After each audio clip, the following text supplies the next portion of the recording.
విధ్వంస పాలనకి రెండేళ్ల అయ్యింది అనేది ఏది మనం చెప్తున్నారు, ఏది టీడీపీ చెప్తుంది, కూటమి అనమాట. విధ్వంస పాలనకు ముగింపుకు రెండేళ్ళు అని టీడీపీ ప్రజల్లోకి వెళ్ళిపోతుందన్నమాట. ఎందుకంటే మా కూటమి విజయాలు చూడండి 2 సంవత్సరాల్లో వైసీపీ పాలనతో చెబుతూ కూటమి ఇది ప్రజల్లోకి తీసుకెళ్తుంది. ప్రచార కార్యక్రమాల ద్వారా, తర్వాత నాయకులు నేతల మాటల ద్వారా, అన్నిటి ద్వారా తీసుకెళ్తుంది. ఏ విజయాలు?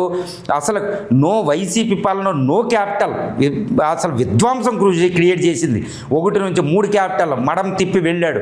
ఇప్పుడు మేము క్యాపిటల్ పెట్టాం చూడండి అని.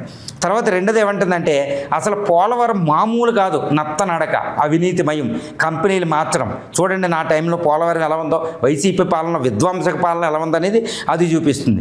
ఎప్పుడు బటన్స్ నొక్కడమే, ఎన్ని ఉచితాలు అభివృద్ధి మాత్రం పరమ శూన్యం అనమాట. బటన్స్ నొక్కే ఆ చీఫ్ మినిస్టర్ ఏం లేదు, బటన్స్ రోబోలాగా బటన్స్ నొక్కడానికి ఉన్నాడు అన్నట్టు అదొక విధ్వంసక పాలన అని చెప్తున్నారు.